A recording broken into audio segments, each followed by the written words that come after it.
লেখক উজ্জ্বল সংযুক্তার ভুল পদক্ষেপ। গল্পটি যদি আপনাদের ভালো লাগে তাহলে প্লিজ একটা সাবস্ক্রাইব করে আমার পাশে থাকবেন, আর গল্পটি আপনাদের কেমন লাগলো একটা কমেন্ট করে কিন্তু অবশ্যই জানাবেন। তাহলে শুরু করা যাক আজকের গল্প। পুতুলের কথাগুলো মনে পড়লে মনটা অস্থির হয়ে ওঠে আজও, কেন জানি না। পুতুলের একটা বেহিসেবি ভুল পদক্ষেপে তার পুরো সংসার আজ ভেসে গেল। স্মৃতির পাতায় এখনো ভেসে ওঠে পুতুলের সাথে কাটানো সময়গুলো। মনে পড়ে একটা উচ্ছল প্রাণবন্ত মেয়ের এমন পরিণতির জন্য কেবল পুতুলই দায়ী। নিজের হাতে একটা সাজানো গোছানো সংসার মুহূর্তের অসাবধানী পদক্ষেপে যে কতটা মর্মান্তিক হতে পারে নিজের চোখে না দেখলে বুঝতে পারতাম না। সেদিন আমার সামনের বাড়িতে ভাড়া এসেছিল পুতুলরা, স্বামী শ্যামল চ্যাটার্জি আর 2 বছরের একটা ফুটফুটে ছেলে শঙ্খ। শ্যামলদা মৎস্য দপ্তরের আধিকারিকের পদে চাকরি করতেন। পুতুলের ঘরটা আমার দোতলার বারান্দা থেকে পুরো দেখা যায়। আমাকে দেখে ঘর থেকে ওর বারান্দায় এসে দাঁড়িয়ে চিৎকার করে বলে, বৌদি, আমি পুতুল, তোমাদের নতুন পড়শি, বিকেলে যাব তোমার কাছে আলাপ করতে। আমি মৃদু হেসে বলেছিলাম, অবশ্যই, যখন খুশি আসতে পারো, আমার কোনো অসুবিধা নেই। যথারীতি দুপুরের পরেই এসে হাজির হয়েছিল ছেলেকে সাথে নিয়ে। কলিং বেলের ঘণ্টি শুনে দরজা খুলতেই একগাল হেসে বলে, চলে এলাম গো বৌদি, কিছু খারাপ ভাবলে না তো? পুতুলের হাত ধরে ঘরে এনে ছেলেকে কোলে নিয়ে বলি, বাবা, এত নাটক করার কিছু দরকার আছে নাকি? তুমি তো আগেই বলেছো আসবে বলে, তাই আমিও অপেক্ষায় ছিলাম। এমনিতেই সারা দুপুর টিভি দেখেই সময় কেটে যায়। তোমার মতো এত ভালো মিষ্টি মেয়ে যদি আমার সাথে আলাপ করতে আসে, এটা তো আমার সৌভাগ্য গো। সেদিনই প্রথম পুতুলের আমার বাড়িতে আসা। সুন্দরী তো ও ছিলই, এক কথায় ডানা কাটা পড়ি, এটা বললেও হয়তো কম হবে। তার সাথে ছিল অত্যন্ত প্রাণবন্ত, খুব কথা বলতে পারত, উচ্ছলতা যেন চোখে দেখার মতো। পুতুলের স্বামী সকালে অফিসে চলে যাওয়ার পরে প্রায় ছুটে আসতো আমার কাছে। সকালেই রান্না শেষ হয়ে যেত ওর। বরের সাথে বসে কিছুটা খেয়ে ছেলে বগল ডাবা করে একদম আমার রান্নাঘরে। আমার ঘরও তখন পুরো খালি। আমার কর্তা তখন নিজের কাজে। ফিরতে ফিরতে সেই রাত 9টা-10টা, আর 2 মেয়ে কলেজে, ওরা ফিরবে সেই সন্ধ্যায়। তাই পুতুলকে পেয়ে আমারও খুশির ঠিকানা ছিল না।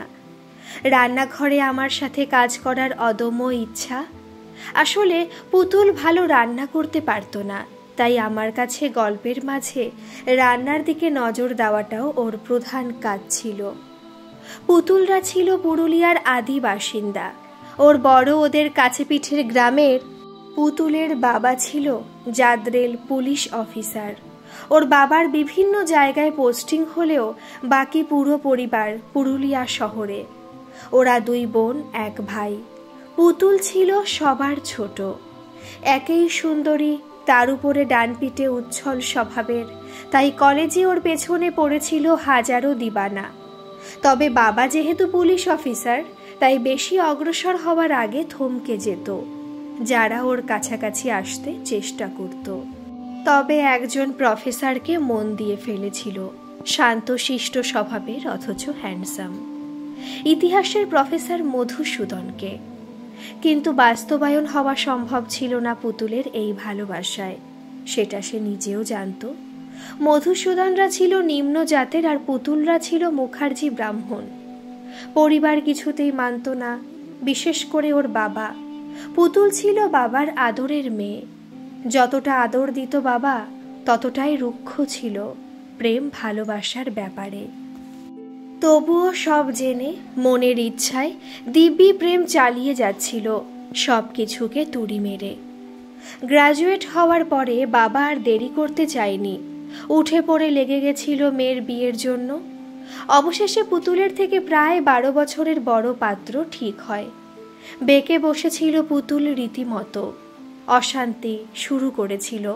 বাবার মতিভ্রম হয়েছে, একটা এত বড় বয়সের বুড়োর সাথে কি করে আমার বিয়ে দিচ্ছে। মানব না, বাড়ি থেকে পালিয়ে যাব আমার ভালোবাসার মানুষকে নিয়ে, দেখি কি করে আটকায়। কিন্তু বাবার সামনে বলার সাহস পাইনি। যত আলম্ফন সব ছিল মায়ের কাছে। বাবা পাশে বসিয়ে বুঝিয়েছিল, শ্যামল উচ্চশিক্ষিত ভালো বংশের সন্তান, ভালো চাকরি করে, শহরে নামকরা ব্যক্তিত্ব ওর বাবার। সব থেকে বড় কথা, ওর পোস্টিং কলকাতায়। বিয়ের পরে ওখানেই থাকবি। আমার পোস্টিংও এখন উত্তর 24 পরগনায়, তাই তোর সাথে আমার মাঝে মাঝেই দেখা হয়ে যাবে। কয়েকটা বছর পরে আমি চেষ্টা করব একটা ফ্ল্যাটের ব্যবস্থা করে দিতে, তোদের আরও ভালো হবে। শ্যামলও তো পাকাপাকি কলকাতায় থাকবে, তাই তোরও থাকা হবে। এই ছোট্ট শহরটায় কি রাখা আছে বলতো? বাবার সামনে বলতে পারিনি নিজের ভালোবাসার মানুষটার কথা। একদিন ধুমধাম করে বিয়ে হয়ে যায় পুতুল আর শ্যামলের। কয়েকদিন পুরুলিয়ায় থেকে নববধূর সাথে ফেরে কলকাতায়, নিজের কর্মস্থানে। নিজের অনিচ্ছায় মেনে নিতে বাধ্য হয়েছিল বাবার জেদের কাছে। শ্যামল যতই উচ্চশিক্ষিত শান্ত স্বভাবের হোক না কেন, পুতুলের মন জয় করতে পারেনি। মানুষের বাহ্যিক চেহারার সন্তুষ্ট না হওয়া সুন্দরী নারীরা বোধহয় এমনই হয়। সত্যিই তো, শ্যামলদার যতই গুণ থাক না কেন, দেখতে ছিল অসুন্দর। দেখেই মনে হতো কিছুটা দুর্বল। শ্যামলবর্ণ চেহারার সাথে গুটি গুটি বসন্তের দাগ স্পষ্ট হয়ে দেখা যেত। নিজের পাশে বড্ড বেমানান লাগত পুতুলের। মন থেকে না মানলেও সংসার যে করতে হবে, এটাই হয়েছিল ভবিতব্য। কলকাতায় আসার পর থেকে শ্যামলের সাথে সংসার করা হয়তো হয়েছে, কিন্তু দুর্ব্যবহার করতে ছাড়েনি পুতুল। উঠতে বসতে খোঁটা দেওয়া যেন প্রতিদিনের অধ্যায় হয়ে দাঁড়িয়েছিল। সুন্দরী স্ত্রীর দুর্ব্যবহার হাসি মুখে সহ্য করে নিয়ে কৌতুকের সুরে বলতো, তোমার মতো সুন্দরী বউকে তো আমার জীবনের সাথে জড়াতে চাইনি কোনোদিনও। তোমার আমাকে পছন্দ না হলে বিয়েতে আপত্তি জানাতে পারতে, সেই সাহসটুকু তো তোমার ছিল না। অগত্যা আমাকে মেনে নেওয়া ছাড়া এখন অন্য কোনো উপায় নেই। তিতি বিরক্ত হয়ে উঠত পুতুল। অকথ্য ভাষায় দোষারোপ করে ও শান্ত হতে পারত না। বিভিন্ন জায়গায় ঘর ভাড়া করে থাকার সময় এমনভাবেই কেটেছে পুতুলের সাংসারিক জীবন। যখন আমার পড়শি হয়ে এলো, তখন তার 2 বছরের ছেলে শঙ্খ বিগত দিনের সব কিছু কথাই আমার সাথে শেয়ার করে গেছিল। আমি বুঝিয়েছিলাম পুতুলকে, জীবনে সব কিছু নিজের মনের ইচ্ছে মতো পাওয়া যায় না। ভাগ্য সবসময় অতটা প্রসন্ন হয় না।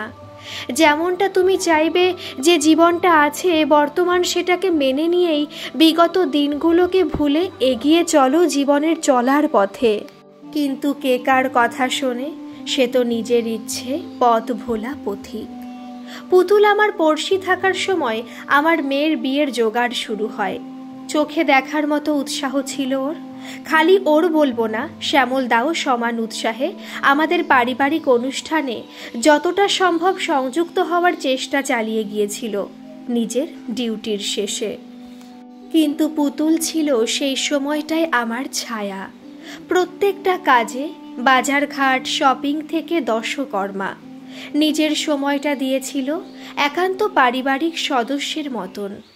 ভালোবাসা স্নেহ এমনি জন্ম নেয় না। আমার বড় মেয়ের থেকে বছর 5 বড় পুতুল। আমার থেকে বয়সের ব্যবধান অনেকটাই, তবুও আমার বন্ধু ছিল। কিছুদিনের মধ্যেই পুতুল আমার সাথে অনেকটাই সহজ হয়ে উঠল। সময় পেলেই দুজনে পাশের বাজারে চলে যেতাম মার্কেটিংয়ের জন্য।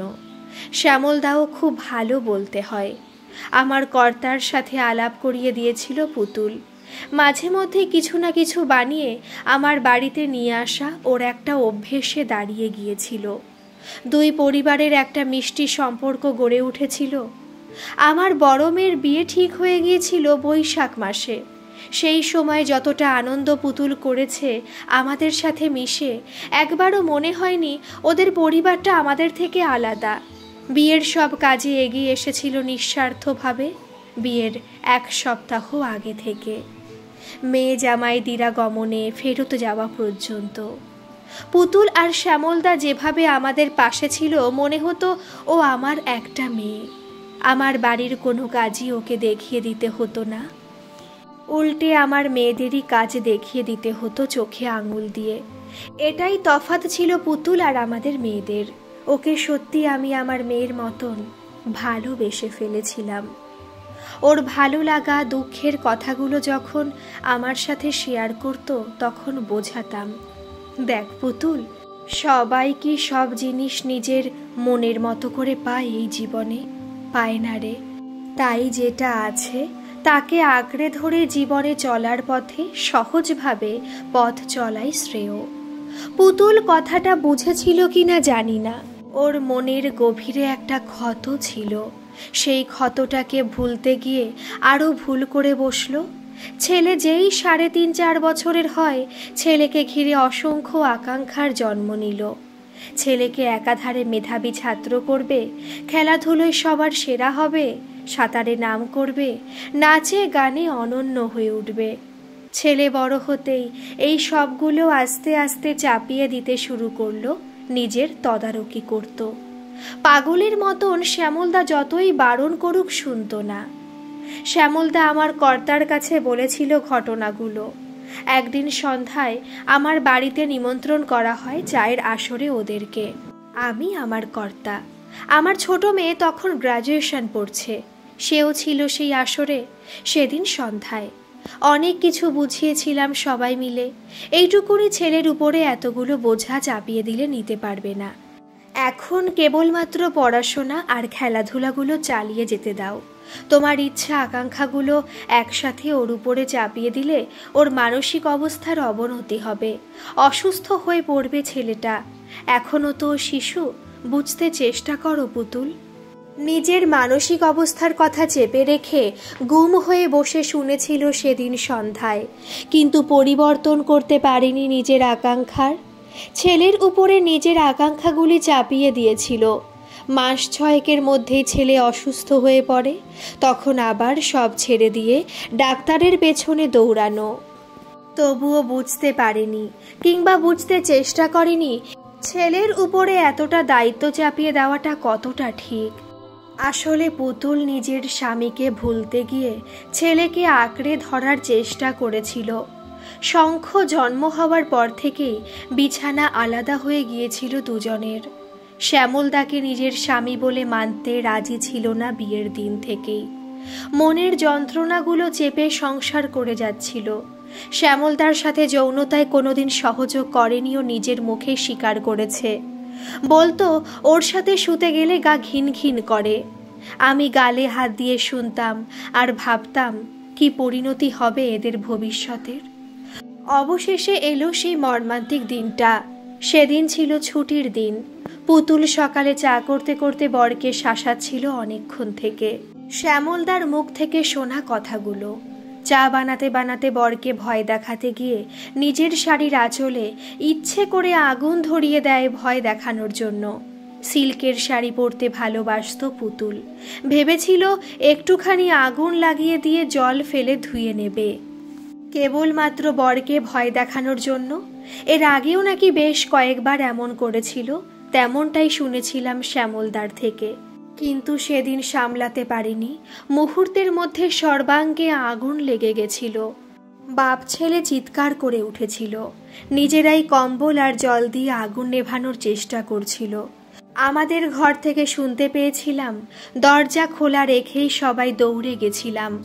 ততক্ষণে আশেপাশের অনেক লোক দৌড়ে এসেছিল। আগুনের লেলিহান এতটাই ছিল, পুতুলের সর্বাঙ্গ গ্রাস করেছিল। পুতুলের শরীরের আগুন বোঝাতে গিয়ে শ্যামলদাও ঝলসে গেছিল অনেকটা। তড়িঘড়ি উদ্ধার করে দুজনকে একসাথে হাসপাতালে পাঠিয়েছিলাম। আমার কর্তা সব কাজ ফেলে দিয়ে ওদের সাথে দৌড়ে গিয়েছিল হাসপাতালে। হাসপাতালে জমে মানুষের টানাটানির পরে মাত্র 15 দিন বেঁচে ছিল পুতুল। আমি প্রায় চেষ্টা করতাম যেতে হাসপাতালে, কিন্তু ওর ওই বিভৎস জ্বলে যাওয়া শরীরটা দেখে থাকতে পারতাম না ওর সামনে বেশিক্ষণ। 90% জ্বলে গেছিল পুতুল। সোনার প্রতিমা এমনভাবে পুড়ে কাঠ কয়লা হয়ে গেছিল তাকানো যায় না। প্রথম দিন থেকেই বুক চাপা কান্না বেরিয়ে এসেছিল আমার চোখ দিয়ে। নিজেকে সামলে ওর সামনে দাঁড়াতাম, খুব কষ্ট হতো ওকে দেখে। তবুও একদিন খুব কষ্ট করে আমার কাছে কেঁদে কেঁদে বলেছিল, বৌদি আমি বাঁচতে চাই, অন্তত আমার ছেলেটার জন্য। সামান্য একটু ভুল পদক্ষেপের জন্য নিজেরই এত বড় সর্বনাশ করে বসলাম। কি সান্ত্বনা দেব ওকে বুঝতে পারছিলাম না। ডাক্তার জবাব দিয়েছিল, বলেছিল নিজের ইচ্ছা শক্তিতে যতদিন বেঁচে থাকবে, যখনই পোড়া ঘা শোকাতে শুরু করবে সেই যন্ত্রণা সহ্য করার মতন পরিস্থিতি নাও থাকতে পারে ওর। শ্যামলদাকে 2 দিন পরে ছেড়ে দিয়েছিল হাসপাতাল থেকে। হাতে পায়ে পোড়ার যন্ত্রণা নিয়ে হাসপাতাল আর ঘর করে যাওয়া ছাড়া উপায় ছিল না। নিজের সর্বস্ব বাজি লাগিয়ে দিয়েছিল পুতুলকে বাঁচানোর জন্য। যেখান থেকে যতটা পারে টাকা তুলেছিল, পুতুলের সর্বোচ্চ চিকিৎসাটা দিতে চেষ্টা করেছিল। এই কয়দিন শঙ্খ আমাদের কাছেই ছিল। মেয়ের পুড়ে যাওয়ার খবরটা শুনে পুতুলের বাবা মা ভাই দৌড়ে এসেছিল কলকাতায়। মেয়ের মর্মান্তিক অবস্থা দেখে প্রচণ্ড রাগে জর্জরিত হয়ে পুলিশ অফিসার বাবা পুলিশ কেস করে বসে জামাইয়ের নামে। পুতুলের বাবা সম্পূর্ণ দোষ দিয়েছিল জামাইয়ের উপরে। ওই নাকি পুড়িয়ে মেরেছে তার মেয়েকে। ধোপে টেকেনি সেই কেস। পুতুল মারা যাওয়ার পরে শ্যামলদা মানসিকভাবে বিপর্যস্ত হয়ে পড়েছিল। এমনিতেই মানুষটা ছিল শারীরিকভাবে দুর্বল। এত বড় ধাক্কা সহ্য করতে পারা সত্যি কষ্টের ব্যাপার ছিল। নিজের চাকরি, ছেলের দায়িত্ব এগুলো তো ছিলই, হয়তো তার জন্য অবসাদ গ্রাস করেছিল। ছোট ছোট অ্যাটাক আসতো, গুরুত্ব দেয়নি নিজের শরীরের প্রতি। শ্বশুর বাড়ি, নিজের বাড়ির কেউই পাশে দাঁড়ায়নি এত বড় বিপর্যয়ের পরেও। পরবর্তীকালে আমার সবথেকে বড় দুঃখের বিষয় ছিল পুতুল মারা যাওয়ার পর শঙ্খর থেকে মুখ ফিরিয়ে নিয়েছিল তার মামা বাড়ির মানুষেরা, এমনকি পুতুলের বাবা মাও। ওইটুকু ছেলের দোষ ছিল, ও নাকি অপয়া। মায়ের মৃত্যুর জন্য ছিল নাকি অনেকটা দায়ী। ভাবলেও অবাক লাগে, দুঃখ হয় এই শতাব্দীতেও এমন ভাবনা চিন্তার মানুষ আছে ভেবে। পুতুলের ভাসুরের পরিবারও ছিল কাছাকাছি। ওরাও ছেলেটার দায়িত্ব নিতে রাজি ছিল না।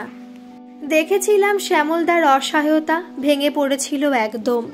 কি করে এইটুকু ছেলেকে নিয়ে জীবনের পথ চলতে হবে সেইটুকু ভেবে কুল কিনারা পাচ্ছিল না।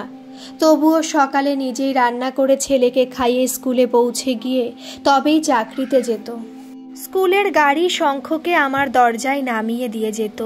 শ্যামলদা আসা পর্যন্ত শঙ্খ আমার দায়িত্বে থাকত। মাস 6 কেটে যাওয়ার পরে ওই ঘরে থাকতে পারেনি শ্যামলদা। পুতুলের স্মৃতি তাড়া করে বেড়াচ্ছিল মানুষটাকে। হঠাৎ একদিন শুনলাম অন্য কোথাও ঘর ভাড়া নিয়ে চলে যাবে। অনেক বুঝিয়েছিলাম, রাজি হলো না। আমার সামনের ঘরটা ছেড়ে দিয়ে কোথায় চলে গেল আমাদের না বলে। মাঝে মাঝে আমার কর্তা বাজারে গেলে দেখা হতো শ্যামলদার সাথে। বাড়িতে এসে আমাকে জানাতো। আমি প্রায়ই জিজ্ঞেস করতাম, কোথায় থাকে ওরা, একটু খোঁজ নাও না। ছেলেটার জন্য মন খারাপ করছে। মা মরা ছেলেটা এই বয়সে কেমন করে আছে কে জানে। পাশে থাকলে আমি ওর দেখাশোনা করতাম। আমার কর্তা খবর নিয়েছিল একটা আয়া নাকি রেখেছে সব সময়ের জন্য। তবুও মনটা শান্তি হলো খবরটা শুনে। এরপরে বছর 3 হয়ে গেছে। আস্তে আস্তে পুতুল আর শ্যামলদার কথা মন থেকে সরে যাচ্ছিল। নিজেরও অসংখ্য কাজের চাপে। হঠাৎ এক ছুটির দিন সন্ধ্যায় শ্যামলদা আমাদের বাড়িতে এসে হাজির, সাথে শঙ্খ। খুব খুশি হয়েছিলাম আমরা সবাই। শঙ্খ অনেকটাই বড় হয়ে গেছিল। তবুও বসতে বলে চা নিয়ে আসতে গেলাম, বারণ করলো শ্যামলদা। না না বৌদি, চা আনতে হবে না, যে কথা বলতে এসেছিলাম। পুতুল চলে যাওয়ার 4 বছর হয়ে গেল। শঙ্খকে দেখাশোনার জন্য আমি আর একটা বিয়ে করেছি। একটা পুরনো ফ্ল্যাট নিয়েছি। আমার ফ্ল্যাটে তোমাদের আমন্ত্রণ জানাতে এসেছিলাম। একদিন সময় করে এসো ছুটির দিন। আশ্চর্য হয়ে গেছিলাম। মনে মনে ভেবেছিলাম, পুতুলের যাওয়ার ঘা এই 4 বছরে শুকিয়ে গেল মানুষটার মন থেকে। মন থেকে কেমন যেন একটা ধিক্কার জানাতে ইচ্ছে হলো, তবুও মনের ইচ্ছে মনে চেপে বললাম, হঠাৎ বিয়ে করে নিয়ে এলেন? ছেলেকে তো আয়াই দেখছিল শুনেছিলাম। মনে রাগ মুখে প্রকাশ করতে পারিনি। পুতুল আমার কাছে কতখানি ছিল সেটা আমি ছাড়া কেউ জানবে না। শ্যামলদার বিয়ে করাটা মেনে নিতে পারছিলাম না। মানুষটা যৌনতায় কি এতটাই অধৈর্য হয়ে উঠল?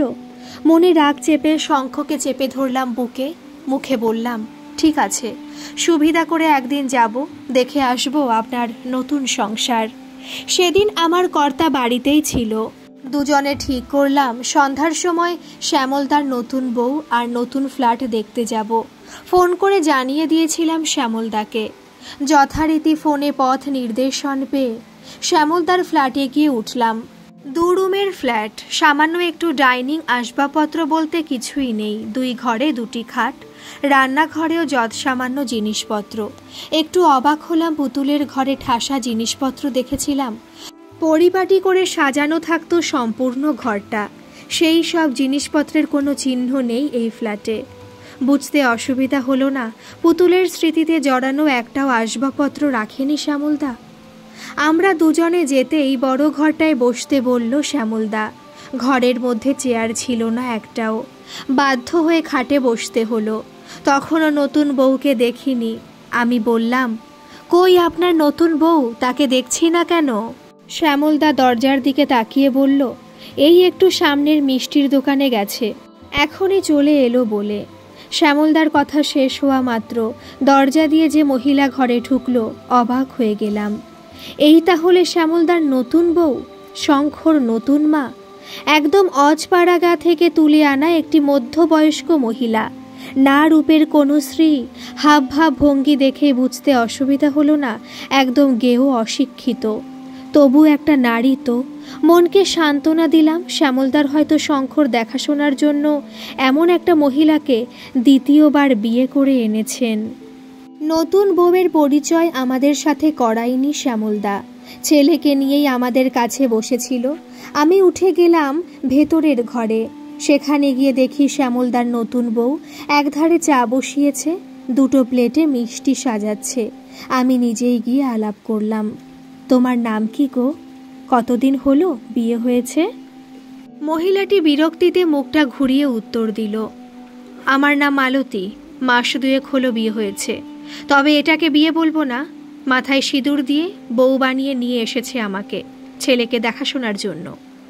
বুঝলাম মনের মধ্যে একটা ক্ষোভ নিয়ে সংসার করতে আসা মেয়েটাকে। মনের মধ্যে একটা প্রশ্ন ঝিলিক মেরে উকি দিল, ব্যাপারটা কি? ততক্ষণে চা তৈরি হয়ে গিয়েছিল। আমাকে ইশারায় বলল, ওই ঘরে যাবেন না। আমি বারণ করলাম, তুমি ওদের জন্য চা মিষ্টি দিয়ে এসো, আমি তোমার কাছে বসে খাবো। উদ্দেশ্যটা ছিল মালতীর ব্যাপারটা হৃদয়ঙ্গম করা। মালতী চা মিষ্টি দিয়ে আসার পরে গুছিয়ে বসলাম দুজনে। খুঁটিয়ে খুঁটিয়ে অনেক কিছু উদ্ধার করলাম। যেমনটা শ্যামলদার কোনো এক দূরসম্পর্কের আত্মীয়ের বাড়ি পুরুলিয়ার এক অখ্যাত গ্রামে। সেখানে গিয়ে এই মেয়েটিকে বিয়ে করে নিয়ে আসে। বয়স কিছুটা বেশি হয়েছিল মালতীর। মামা মামির কাছে থাকতো। বাবা মা মারা গিয়েছিল অনেকদিন আগেই। মোটামুটি চলে যাচ্ছিল মামা মামির সংসারে। দিনমজুরের কাজে যেতে হতো মাঝে মাঝে। শ্যামলদার দূর সম্পর্কের আত্মীয় এই মেয়েটিকে ঠিক করে দিয়েছিল। ওই গ্রামের মন্দিরে সিঁদুর তুলে কলকাতায় নিয়ে এসেছিল মালতীকে। এসেই কদিনের মধ্যে বুঝিয়ে দিয়েছিল দায়িত্ব, রান্নাবান্না করাই ওর কাজ। সকালে উঠে টিফিন খাবার তৈরি করে ওদের খেতে দেওয়া। শ্যামলদা শঙ্খকে স্কুলে ছেড়ে অফিসে যেত, মালতী গিয়ে নিয়ে আসতো। সারাদিন বিভিন্ন জায়গায় টিউশনিতে নিয়ে যাওয়া আসার কাজ করতে হতো শঙ্খকে সাথে নিয়ে। আমার কাছে কেঁদে কেঁদে মালতী বলেছিল, দেখো দিদি, তুমি তো ওনাদেরকে চেনো, তাই তোমার কাছে আমি সব কিছু বলছি। ছেলেকেই যদি দেখার ছিল তাহলে আমাকে বিয়ে করে কেন নিয়ে এলো? আমিও তো একটা নারী। হতে পারে উনি অনেক অনেক বড় অফিসার, অনেক শিক্ষিত। বিয়ে করে আনার নামে আয়াগিরি করানো কতটা ঠিক? ছেলেকে দেখতে আমার কোনো আপত্তি নেই। আমিও এই কয়দিনে শঙ্খকে ভালোবেসে ফেলেছি। তবুও স্ত্রীর মর্যাদা দেওয়া দরকার কিনা বলুন। একটু নিঃশ্বাস নিয়ে শাড়ির আঁচলে অভিমানের অশ্রু মুছে অফিস থেকে ফিরে এসে ছেলেকে পড়ানো, ছেলের সব কিছু বোঝা, এতটা তো ঠিক আছে। বাড়িতে যেটুকু থাকে সব সময় ছেলের সাথে। আমার কাছে দুদণ্ড কথা বলার সময় নেই ওনার, হয়তো ইচ্ছাও নেই। রাতে আমি ওই ঘরে মাদুর পেতে মেঝেতে শোবো, উনি ছেলের সাথে খাটে। এই 2 মাসের মধ্যে স্ত্রীর মর্যাদা কি আমি বুঝতেই পারলাম না। কেন উনি আমাকে বিয়ে করে এনেছেন বলতে পারেন? শুধুই কি ছেলে দেখার জন্য? আমার কাছে জলের মতো পরিষ্কার হয়ে গেল শ্যামলদার কল্পনাগুলো। তবুও মালতীর মনে রাখার জন্য বললাম, এই নিয়ে তো আমি শ্যামলদার সাথে কোনো আলোচনা করতে পারবো না। এই বিষয়টা তোমাদের দুজনের সম্পূর্ণ একান্ত। তবুও আমি আমার কর্তাকে বলবো এই নিয়ে তোমার বরের সাথে কথা বলতে। সেদিন রাতের খাবার দাবারের আয়োজন করেছিল হোটেল থেকে আনিয়ে। খাওয়ার পরে আমরা গুটি গুটি পায়ে ফিরে এলাম নিজেদের বাড়িতে। কর্তার সাথে এই বিষয় নিয়ে অনেক কথাই হলো ফেরার পথে, কিন্তু কোনো সমাধানের সদুত্তর খুঁজে পেলাম না দুজনেই। আরও 1 বছর কেটে গেছে। আমার কর্তার মাঝে মাঝে শ্যামলদার সাথে বাজারে দেখা হয়ে যায়। উনি আমাকে এসে জানান শ্যামলদার সাথে দেখা হওয়ার কথা। হঠাৎ একদিন শুনলাম শ্যামলদা নাকি হাসপাতালে ভর্তি, হার্ট অ্যাটাক করেছে। কী কারণে এমনটা হলো বুঝতে পারিনি। অনেক খোঁজ খবর নিয়ে জানতে পারলাম কোন হাসপাতালে। একদিন আমরা দুজনে ভিজিটিং আওয়ারে হাসপাতালে গিয়ে পৌঁছালাম। খবর নিয়ে জানতে পারলাম একদিন আগেই শ্যামল চ্যাটার্জি মারা গেছেন। অবাক হয়ে গেলাম। আমাদের কেউ একটু এই খবরটি জানানোর প্রয়োজন বোধ করল না। হাসপাতাল থেকে ফিরে শ্যামলদার ফ্ল্যাটে পৌঁছেছিলাম সেই দিনই। গিয়েই দেখি ঘরের মধ্যে ভূতের মতন শঙ্খকে ধরে বসে আছে মালতী। চিৎকার করে বলে উঠলাম, এত বড় একটা ঘটনা ঘটে গেল, আমাদের একবার জানানোর প্রয়োজন বোধ করলে না তুমি? শঙ্খকে বুকের মধ্যে আঁকড়ে ধরে বললাম, কিরে তুই তো জানাতে পারতিস, তুই তো আমাদের বাড়িঘর সব চিনিস। তাহলে ফোন নম্বরও তো ছিল, একবারও ফোন করে না হয় খবরটা দিতে পারতিস। বেশ খানিকক্ষণ বসেছিলাম ওদের ঘরে। যা কিছু বোঝানোর আমিই বলে গেছিলাম। একদম নিরুত্তর ছিল মালতী আর শঙ্খ। 2 দিন পরে আসবো বলে ফিরে এসেছিলাম বাড়িতে। 2 দিন পরে আমার কর্তাকে পাঠিয়েছিলাম, ওদের খবর নিয়ে এসো, আমি পরে একবার সুবিধা করে যাব। আমার কর্তা সেই দিনই খবর নিয়ে এসে আমাকে যা জানালো তাতে আরও অবাক হলাম। ওরা নাকি গতকালই কোথায় চলে গেছে, আশেপাশের কাউকে না জানিয়ে। রীতিমতো চিন্তায় পড়ে গেছিলাম কোথায় চলে গেল ওরা। আমার কর্তাকে দিয়ে ওর অফিসের কলিগের কাছে খোঁজ নিয়েছিলাম। আশেপাশের প্রতিবেশীদের থেকেও খোঁজ খবর চালিয়ে গিয়েছিলাম বেশ কিছুদিন, কিন্তু কোনো সদুত্তর পাইনি। আজও মাঝে মধ্যে ফ্ল্যাটে গিয়ে দেখে আসতাম যদি হঠাৎ করে চলে আসে ছেলেটা, কিন্তু না, দীর্ঘদিন ওই ফ্ল্যাটে ছিল তালা ঝোলানো। শ্যামলদা মারা যাওয়ার প্রায় 8 বছর হয়ে গেছিল, কখনো কোনো খবর পায়নি ছেলেটার। ওদের ফ্ল্যাটটা এখনো তালা ঝোলানো আছে। একটা কথা বারবার মনে দুঃখ দিয়ে যাচ্ছিল, শ্যামলদা আর যাই করুক ছেলেটার ভবিষ্যৎ খারাপ করে দিয়ে গেল। আমার কাছে ছেড়ে দিতে পারতো, মানুষ করে দিতে পারতাম। 2 মেয়েকে তো মানুষ করে বিয়ে দিয়েছি, আর একটা ছেলেকে না হয় মানুষ করে দিতাম। এই চিন্তা নিয়ে আজও পথ চেয়ে বসে আছি। হয়তো কোনো একদিন ছেলেটা এসে দাঁড়াবে আমার সামনে। আজ শঙ্খ কোথায় আছে তার ঠিকানা আমার জানা নেই, তবে ওর বয়স যে এখন 21-22 বছর হবে এটা মনে পড়ে মনটা খারাপ হয়ে যায়। পুতুলের কত আশার ছেলে, কত আকাঙ্ক্ষার ছেলে, আজ কোথায় কিভাবে আছে একবার হলেও কি দেখতে পেয়েছে পুতুল? কত মানুষের সামান্য একটা ভুল পদক্ষেপের জন্য একটা আস্ত সাজানো সংসার নিমেষে ভেসে যায়, রেখে যায় কিছু না ভুলতে পারা স্মৃতি।